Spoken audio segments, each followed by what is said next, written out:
za Mungu wetu ushie mahali pa juu. Asante tena kwa nafasi hii. Asante kwa sababu umeendelea ni vyema tuweze kurudi katika mjanga hili kwa ajili ya kuendelea kuleta ujumbe wako. Tunakuomba Mungu wetu kikupendeza ushikilie anga ili tuweze kuendelea na mkutano. Lakini bado kama utaruhusu nyeshe, bado utabaki kuwa Mungu wetu na sifa zitaendelea kukurudia wewe. Kama utenda kulingana na mapenzi yako Mungu wetu ili watu hawa waweze kuendelea kusikiza ujumbe utokao kwako.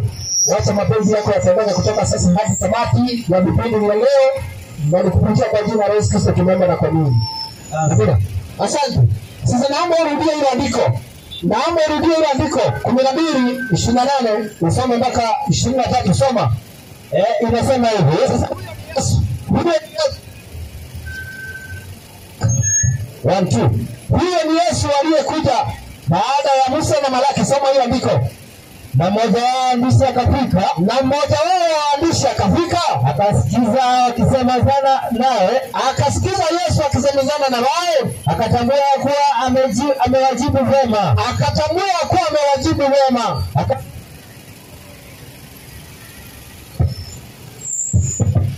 Haya soma.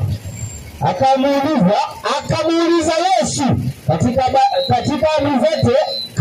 amri zote ni ipi iliyo ya kwanza? Sasa sikia, huyu mwandishi anataka kujua amri iliyo ya kwanza ni gani?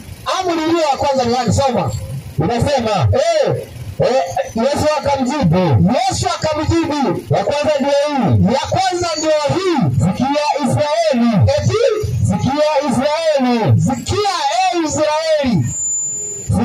Israeli. Bwana Mungu wetu ni Bwana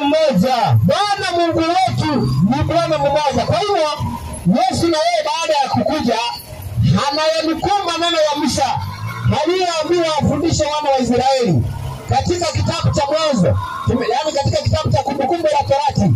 Kwa hivyo Yesu akatambua kuwa hiyo ndio, ama anajua hiyo ndio amri ya kwanza.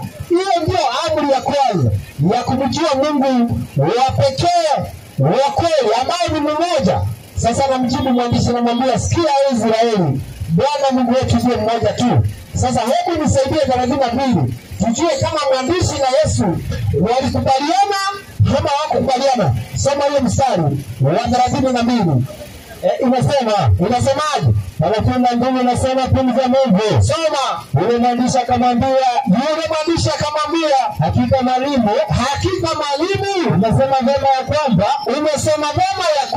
Mungu ni mmoja. Eti Mungu ni mmoja. Alafu wala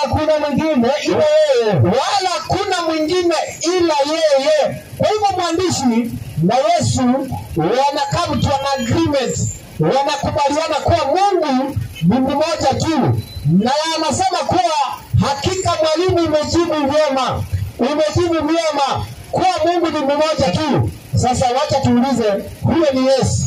Wamekubaliana na Musa, wakakubaliana na Malaki, wacha tumuulize mwingine ambaye ni mitume. Sasa wacha tuingie katika mitume. Ama kabla hatujaingia katika mitume, wacha tuingie katika wanafunzi wa Yesu. Nisaidie 17:3. Kitabu chake ni cha Yohana. Wacha tumuulize Yohana, wewe unakubaliana nao wengine ambao waliotangulia ama hao watatu waliotangulia? Wacha tusome ile andiko tusikie. Soma 17 na 3. Soma 17:3 Yohana. Soma. Mungu anasema hivi, inasemaje? Na uzima wa milele ndio huu, wakujua wewe Mungu wa pekee wa kweli. Sasa ukisikia Biblia inasema Mungu wa pekee, kuna mwingine? Hapana. Ukisikia Biblia inasema Mungu wa pekee wa kweli, kuna mwingine? Hapana. Kwa hivyo Yohana alipokuja akakubaliana na Yesu na Malaki na nani? Na wanafunzi wa Yesu na Musa. Yohana alipokuja alikubaliana na Yesu, akakubaliana na Malaki, na baada akakubaliana na nani? Na Musa. Akakubaliana na Musa, si ndio? Haya, maliza andiko. Inasemaje? Na Yesu Kristo aliyemtuma. Endelea. Mimi nikijitukuza duniani, hali nimemaliza kazi ile uliyonipa. Sasa tulia. Kwa hiyo Yohana na yeye anapokuja anatangaza habari hiyo ya kumtambua Mungu wa pekee wa kweli. Hakuna mwingine, yule tu yule Mungu wa pekee wa kweli. Wacha tumuulize Petero Alafu sasa tuingie tuangalie kama watu wanamwabudu huyo Mungu wa pekee wa kweli ndani ya makanisa yao, ndani ya manyumba yao, ndani ya ibada zao. Nisaidie ngapi? 8:6 kitabu chake ni Wakorintho wa kwanza. 8:6 kitabu chake ni cha Wakorintho wa kwanza. Wacha tuangalie Paulo leo alipokuja alifundishaje. Soma hiyo andiko, Wakorintho wa kwanza 8:6. Inasema hivi, Wakorintho wa kwanza 8:6. Soma. Inasema hivi, tulize Mungu nasema, inasemaje? Lakini kwetu sisi Mungu ni mmoja tu. Mungu ni mmoja tu. Huyo ni Paulo. Huyo ni Paulo alikuja akakubaliana na nani? Na Yohana, akakubaliana na Yesu, amekubaliana na Malaki, amekubaliana hata na mwandishi yule aliyeniuliza Yesu swali. Na amekubaliana na nani? Na Musa.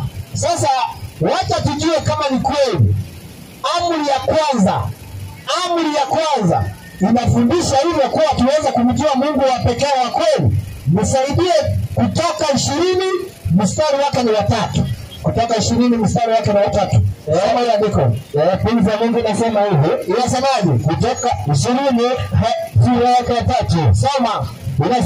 Inasemaje? Usiwe na Mungu mwingine. Usiwe na Mungu mwingine ila nani? Ila mimi. Kwa hivyo Mungu anasema hiyo ndio amri ya kwanza. Na mwandishi akauliza Yesu, amri ya kwanza ni gani? Yesu akamjibu aje, sikiza Israeli, Bwana wetu ni mmoja tu. Sasa tumeenda katika amri 10 za Mungu. Ya kwanza inasema usiwe na Mungu mwingine ila mimi. Na Yohana anasema uzima wa milele ndio huu, wa kujua wewe Mungu wa pekee wa kweli. Kwa hivyo yule Mungu wa pekee wa kweli ndiye anayetambulishwa, ama ndiye anayetambulishwa katika amri ya kwanza. Anasema usiwe na Mungu mwingine ila nani? Ila mimi. Sasa ni wapi basi mvua ilianza kutunyeshea?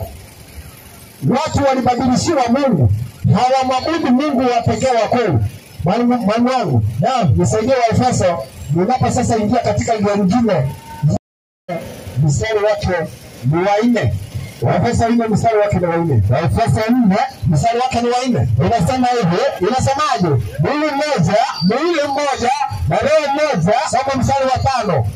Bwana mmoja, imani moja, ubatizo mmoja, Mungu mmoja. Mungu mmoja. Kwa hivyo katika imani ya Wakristo wanafaa kuwa na Mungu mmoja. Mungu mmoja, si ndio? Naam. Sasa huyu Mungu mmoja ni nani? Huyu Mungu mmoja ni nani? Hilo ndio swali tunafaa kujiuliza. Na kama watu hawamwabudu huyu Mungu mmoja, basi wanamwabudu nani? Tumesoma katika Yuda 1 tukazungumzia mstari wa 3 mpaka 4. Anasema kuna watu ambao waliojiingiza kwa siri, makafiri walioandikiwa tangu zamani, wanaomkana aliye peke yake Mola na Bwana wetu Yesu Kristo. Sasa tunafaa kuanza kuchunguza. Je, ndani ya ibada zetu, ndani ya madhehebu zetu tunamwabudu huyu Mungu wa pekee wa kweli aliye mmoja, kama ni wangapi ambao tunaoabudu? Mwalimu wangu, naam. Ndani ya Biblia nzima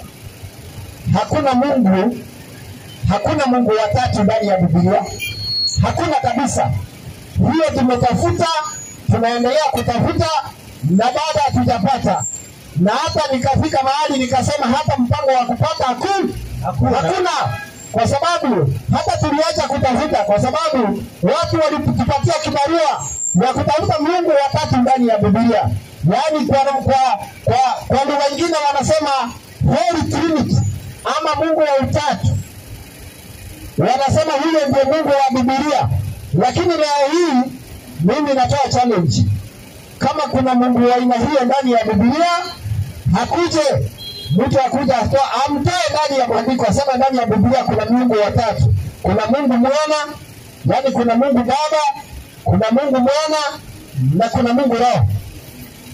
Halafu hao watatu kiwaunganisha wanakuwa Mungu mmoja. Kuna Mungu wa aina hiyo ndani ya Biblia? Hapana. Haya maandiko yote ambayo tunayasoma yanathibitisha kutoka ndani ya Biblia kuwa kuna Mungu mmoja aliye nani? Mola, aliye Baba ama aliye Mola. Huyo Mungu mmoja ni nani? Hilo ndio swali ambalo tunataka kuuliza. Je, ni Mungu Baba, Mwana na Roho ndiye Mungu mmoja? Mungu Baba, Mwana na Roho ndiye Mungu mmoja. Vile watu wengi wanavyoamini. Kwa sababu madhehebu yote yaliyo hapa nchini Kenya, na ninarudia ili watu wasifikirie nimechanganyikiwa ama nimekosea. Madhehebu yote yaliyo hapa Kenya wanamwabudu Mungu ambaye hapatikani ndani ya Biblia, isipokuwa tu kundi kidogo ambao inamwabudu Mungu wa pekee wa kweli ndani ya Biblia. Madhehebu yote, hata wale Waislamu, hawamwabudu Mungu wa Biblia, wanamwabudu Mungu ambaye ni wa Babeli, Mungu ambaye aliletwa ndani ya ibada. Na nitathibitisha hiyo jioni ya leo. Kwa sababu Mungu wa Utatu, Trinity God, hapatikani ndani ya Biblia. Ndani ya Biblia kuna Mungu wa pekee wa kweli ambaye ni Baba wa Bwana wetu Yesu Kristo. Nisaidie hiyo 8:6 kitabu chake ni Wakorintho wa kwanza. Wakorintho wa kwanza 8:6 inasema hivi, pumzi ya Mungu inasema, lakini kwetu sisi,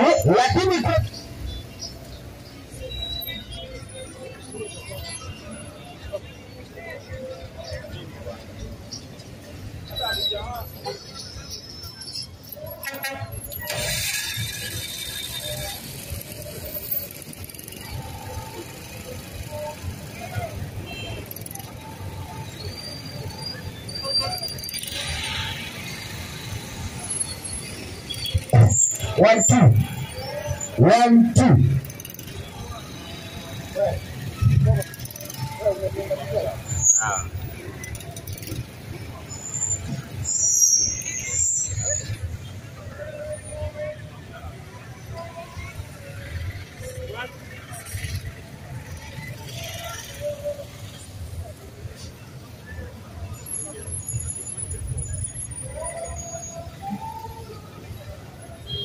Randy.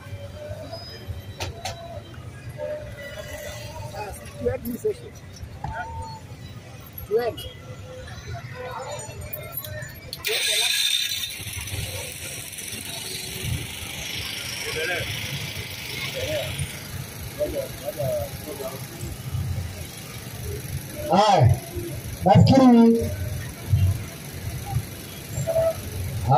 sijui tutafanyaje, mafuta yetu yanakatika.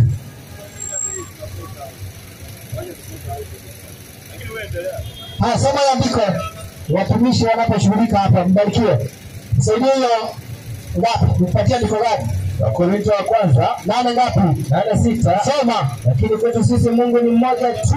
Sasa huyo Paulo anasema lakini kwetu Mungu ni mmoja tu, aliye Baba ambaye vitu vyote vimetoka kwake, ambaye vitu vyote vimetoka kwake, nasi tunaishi kwake. Yuko na Bwana mmoja, Yesu Kristo, ambaye kwake vitu vyote vimekuwako,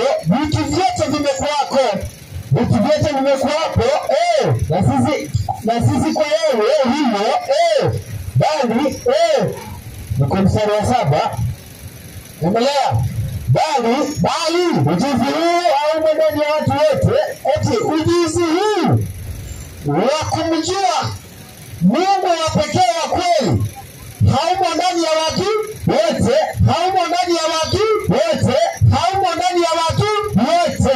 Alafu malizia ila wengine kwa kujizalea ile sanamu hata sasa kana kwamba ni kitu kilichotolewa sadaka. Kwa hivyo kuna watu ambao wengine wanazoelea ile sanamu. Sasa ile sanamu ambayo ni ya Mungu wa Utatu ndio watu wamezoelea. Mpatie kipasa sauti tuendelee. Mwalimu, nataka usome ile andiko watu waelewe. Anzia 6 usome kwenda chini. 8:6. Unajua ile andiko mara nyingi tunalisomanga tunafikisha tu ya 6 peke yake tunakuwa hapo chini kuna ujumbe. Soma. Inasema 8:6. Soma. Lakini kwetu sisi Mungu ni mmoja tu. Aliye Baba ambaye vitu vyote. Kwa hiyo huyu Mungu mmoja tu anaitwa nani? Baba. Haya, tutakuja kujua ni Baba wa nani. nani? Endelea. Inasema ambaye vitu vyote vimetoka kwake. Nasi Tunafanyaje? tunaishi kwake. Yuko na Bwana mmoja. Yule Mungu mmoja ambaye ni Baba, hakuna nani? Hakuna Bwana mmoja. Alafu Yesu Kristo. yule Bwana mmoja anaitwa nani? Yesu Kristo. Kwa hiyo kuna Baba na Bwana. Kuna Baba, kuna Mungu mmoja aliye Baba, na alafu yule Mungu mmoja kuna nani? Hakuna Bwana mmoja. Yule Bwana anaitwa nani? Yesu Kristo. Alafu ambaye kwake vitu vyote vimekuwepo. Na sisi kwa yeye. huyo. Bali ujuzi huu haumo ndani ya watu wote. Ujuzi huu wa kumjua Mungu aliye Baba mmoja na Bwana wetu Yesu Kristo haumo ndani ya watu wote. Endelea. Ila wengine inasema ila wengine kwa kumzoelea ile sanamu.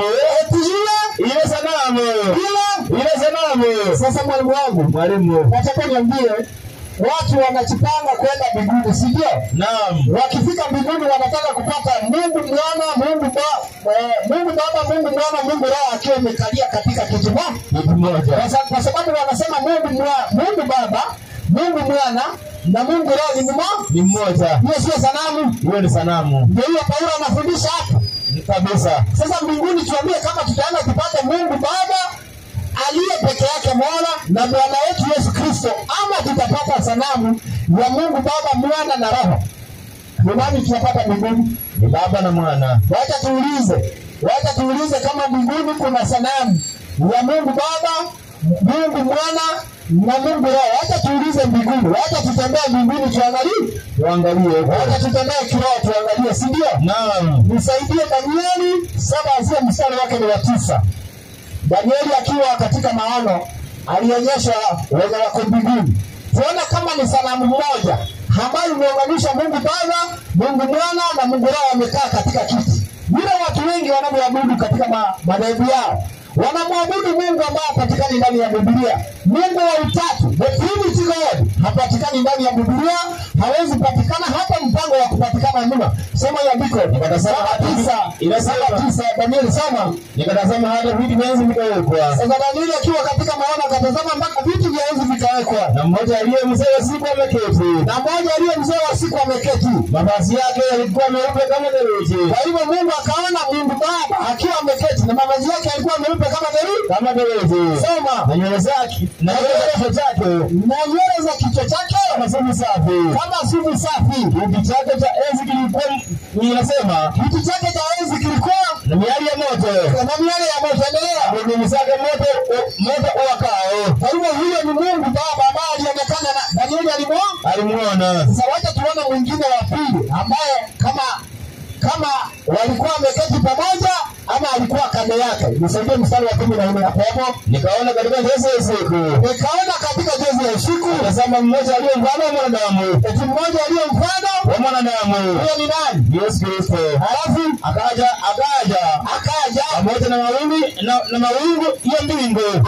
pamoja na mawingu ya mbingu. Akamkaribia yule mzee wa siku. Kwa hivyo mwana wake Yesu Kristo akamkaribia nani? Yule mzee wa siku. Ambaye ni nani? Ni Baba. Kwa hivyo ndani mbinguni kuna wangapi? Kuna wawili. Ni mmoja ama ni wawili wako kando kando? Wawili. Ni mmoja ama ni wawili wako kando kando? Wawili. Lakini ukiwauliza wana utatu wanasema bado Yesu ndiye Baba na bado Mwana ndiye Mungu na bado ndiye Roho, yani ni mmoja. Yani television ambayo tutaona hiyo kitu imetupatia kibarua ya kusoma mpaka karibu turuke vichwa, kwa sababu tulikuwa tunatafuta kitu kama hiyo ndani ya maandiko hatukupata. Mwalimu, hebu nisaidie 22:3 tutakipata ni Ufunuo.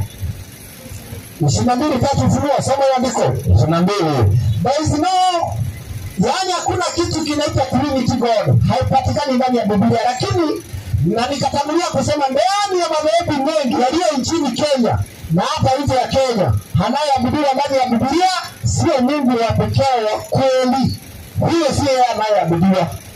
Nitaonyesha leo hii. Soma Nasema 22:3. Kitabu hicho Ufunuo. Soma. Nasema neno takatifu la Mungu. Wala hapata kuwa na laana yote. Na tena kiti cha enzi cha Mungu. Kiti cha enzi cha nani? Cha Mungu. Kiti cha enzi cha nani? Cha Mungu. Alafu na cha mwana kondoo. Kwa hivyo kuna kiti cha enzi cha Mungu na cha mwana kondoo. Ukisikia ni viwili ama ni moja? Ni viwili. Kwa hivyo kuna kiti cha enzi cha nani? Cha Mungu. Vile tu Danieli alionyeshwa katika Danieli 7. Danieli alionyeshwa vitu viwili. Mzee wa siku ameketi, aliye na nywele safi, ameketi katika kiti chake, aliye na mfano wa mwanadamu akamkaribia. Akimkaribia. Hebu soma mstari wa 5 hapo. Inasema 5. Kitabu cha Ufunuo.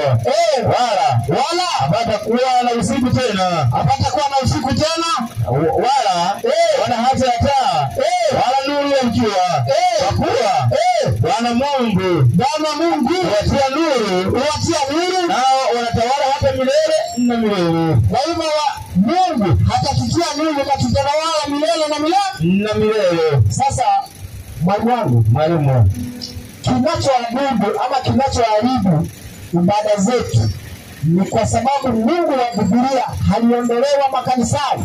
Mungu wa Biblia haliondolewa makanisani. Sasa yule ambaye aliyeingia ndani ya ibada ni Mungu wa Utatu ambaye apatikana ndani ya Biblia, na tumethibitisha kutoka maandiko hilo ni sanamu, kwa sababu hakuna Mungu ambaye ameshikanishwa. Hakuna miili mitatu eti Mungu Baba, Mungu Mwana na Mungu Roho. Hakuna Mungu kama yule ndani ya Biblia. Ndani ya Biblia kuna Mungu mmoja aliye Baba. Nisaidie 17:5 kitabu chake ni cha Yohana. 17:5 kitabu chake ni cha Yohana. Soma andiko.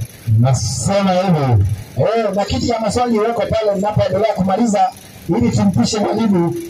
Nafikiri anataka kuingia saa 1. Kwa hivyo niko na dakika kama 12-13. Anataka kuingia saa 1 kamili. Kiti ya maswali yako pale kuhusiana na Utatu. Mungu akuja atutolee Utatu ndani ya Biblia. Asema ndani ya Biblia kuna Mungu Baba, Mungu Mwana na Mungu Roho. Atutolee hiyo. Kiti ya maswali yako hapo. Soma andiko. 17:5. Soma. Zaburi ya Yohana Injili. Soma. Na sasa Baba unitukuze mimi. Sasa huyo ni Yesu anasema, na sasa Baba unitukuze mimi pamoja nawe. Unitukuze mimi pamoja nawe.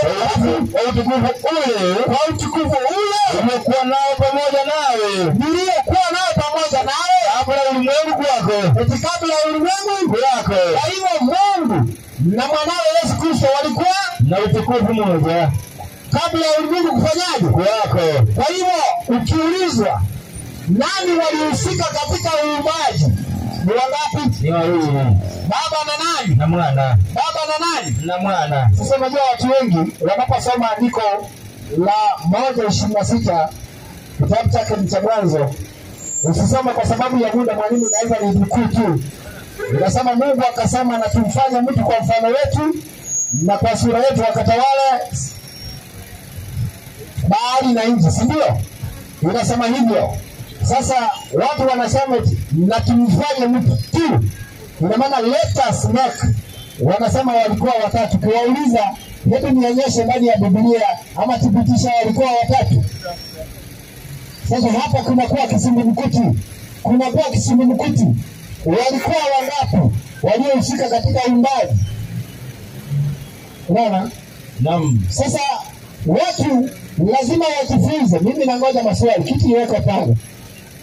Watu lazima warudi kwa kumwabudu Mungu wa pekee wa kweli. Kama hamtaki vituko ndani ya makanisa, kama hamtaki kudanganywa ndani ya makanisa, mrudi kwa Mungu wa pekee wa kweli. Na huyo Mungu wa pekee wa kweli tumemwonyesha ni baba yetu. Ndio maana Yesu anakuwa mtoto wake, ama anakuwa mwana wake mpenda, mzaliwa wa kwanza wa viumbe vyote, ambaye huyo kupitia huyo vitu vyote viliumbwa. Ukisoma katika Yohana 1:1 inasema hapo mwanzo kulikuwa na neno, huyu neno alikuwa kwa Mungu na huyu neno alikuwa Mungu. Na ukisoma mstari ni watatu inasema kuwa hakuna chochote kilichofanyika isipokuwa kupitia yeye. Huyo neno ndiye aliyehusika katika uumbaji na Mungu alimpatia mamlaka yote ya kuumba. Huyo neno ni Yesu. Ukisoma katika 14 inasema, mstari wa 14 inasema, na neno akafanyika mwili akaishi kwetu tukaona utukufu wake. Kwa hivyo neno ambaye ni Kristo ndiye aliyehusika katika uumbaji wakiwa na baba yake, na huyo baba yake ni Mungu wa pekee wa kweli. Wana wa Israeli wakafundisha waweze kumshika. Malaki akakuja akathibitisha, Yesu akakuja akathibitisha, Yohana amethibitisha, Paulo amethibitisha, hata Petro amethibitisha. Biblia hatujapata nafasi ya kusoma maandiko mengine. Nani ambaye anayepinga anasema ndani ya Biblia kuna Mungu wa utatu? Hatutaelewa hilo andiko la kuthibitisha kuwa ndani ya Biblia kuna Mungu Baba, Mungu Mwana na Mungu Roho, na huyo ni Mungu mmoja. Nani ambaye atakayethibitisha hiyo? Nani? Sasa kama uko katika ibada inamwabudu Mungu ambaye si wa Biblia, ujue wewe ni kafiri ambaye ulidanganywa. Kuna makafiri walioingia ndani ya kanisa wakamkana huyo. Nisaidie Yuda moja mstari wake wa 4 mwalimu. Kabla hujaamka. Nisaidie hiyo. Mwalimu anapofunga vizuri biko baada kama 10. Yuda ngapi? Yuda moja mstari wake wa 4. Inasema. Inasemaje? Yuda 1:4. Soma. Kwa maana kuna watu waliojiingiza kwa siri, kuna watu waliojiingiza kwa siri, watu walioandikiwa tangu zamani hukumu hii, watu walioandikiwa tangu zamani hukumu hii, makafiri. Inasema wabadilie neema ya Mungu wetu. Hii neema ya Mungu ni nini? Endelea. Kuwa ufisadi au mkana yeye aliye peke yake Mola. Kwa hivyo kuna watu ambao wanamkana aliye peke yake Mola. Kwa hivyo ndani ya Biblia tuko na aliye peke yake nani? Mola. Aliye peke yake nani? Mola. Alafu na Bwana wetu Yesu Kristo. Kwa hivyo ni wangapi? Ni wangapi? Kuna watatu hapo. Atumtoza. Sasa ndani ya Biblia si unasikia watu wanasema kuna Mungu Roho. Wanasema si ndio? Naam. Wakuja watutolea andiko hata moja kabisa kusema ndani ya Biblia kuna Mungu Roho. Na wanasema kwa huyo Mungu Roho bado ni Mungu. Eti Mungu Mwana bado ni Mungu. Si watu wakuja watutolea hiyo, lakini ni mmoja. Eti ni mmoja, si ndio? Wanataja watatu na wanasema ni mmoja. Ni sanamu hiyo. Hakuna Mungu wa ile hiyo ndani ya Biblia kabisa. Ndani ya Biblia kuna Mungu, na hapa ndio ibada ziliangukia. Watu wote ambao wanaofanya ibada za bandia kwa sababu walibadilishiwa Mungu, wakapewa mwingine ambaye si wa Biblia. Trinity God ni Mungu ambaye hapatikani ndani ya maandiko, hajawahi patikana, hata mpango wa kupatikana hamuna. Mungu ambaye anayepatikana ndani ya Biblia ni Mungu mmoja aliye peke yake Mola, na Bwana wetu Yesu Kristo. Na katika hiyo Biblia tuko na Roho wa Mungu. Roho wa Mungu, sio Mungu Roho. Roho wa Mungu ndani ya Biblia. Kuna Mungu, kuna Roho wa Mungu. Kuna Roho wa Mungu ndani ya Biblia. Sasa mwalimu wangu, naam, ili tuweze kujua kuwa tunamwabudu Mungu wa pekee wa kweli, lazima kwanza, ili tuweze kujua kama tuko katika ibada ya Mungu, kwanza lazima tuanze kujifunza kumtafuta huyo Mungu wa pekee wa kweli. Ndio maana unaona vituko zinafanyika kila uchao. Unaona ndani ya makanisa washiriki ndio wao wanagoma, wanataka kupiga mchungaji wao siku amekula pesa. Hizi tumeona hata Wasabato wala ambao tuliokuwa tunadhania ni watu wa Mungu wanapigana kwa sababu ya vyeo na mali ya pesa ama pesa ambazo zimetolewa na washiriki. Wanapigana.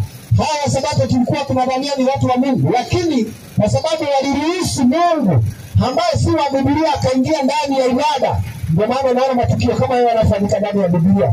Unaona siku hizi kila mtu amefungua kibanda, anakiita kanisa, kibanda cha kuokota sadaka kila Jumapili, anasema ni kanisa. Kwani huyu Mungu ni wa machafuko ya aina gani? Huyo Mungu si Mungu wa pekee wa kweli. Mungu kanisa lake ni moja na litabaki kuwa moja. Kanisa la mitume, kanisa ambalo Yesu aliliacha hapa duniani. Mitume na manabii walikuwa na kanisa moja, sio mawili. Sasa wewe niambie, huyo ni Mungu mmoja ambaye kuna makanisa yote yanayoitanisha kwa jina lake. Isaya 4 mstari wake wa 1. Soma hiyo andiko mwalimu. Inasema Isaya 4 mstari wake wa kwanza. soma. Nasema 4:1 Isaya. Soma. Nasema na siku hiyo Na siku hiyo wanawake 7 watamshika mtu mume mmoja. hivyo yule 2025 si ndio? Naam, Wanawake 7 watafanyaje? watamshika mtu mume mmoja Watamshika mtu mume mmoja. wakisema. Sasa ndani ya Biblia mwalimu, na mwalimu sijui kama atapita hiyo njia, wanawake wanaashiria nini, ama mwanamke ndani ya Biblia anaashiria nini? Mwalimu, mawingu tupige dua alafu tujue ndio tutamaliza.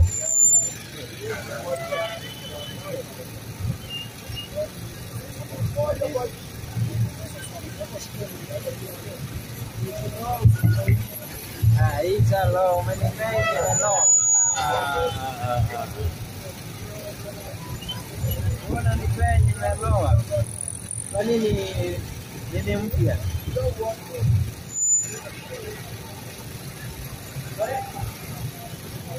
Kauziwa.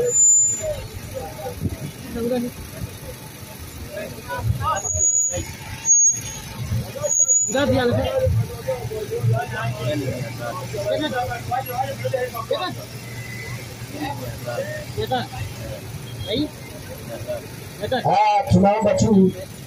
Tunaomba tu sijui kama hali itakubali tuendelee.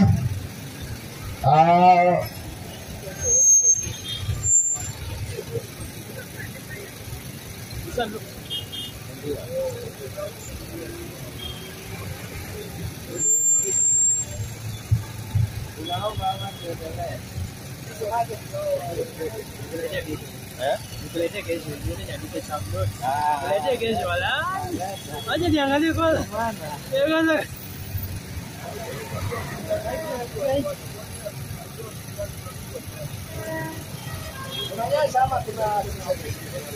Nikaa kuna 99.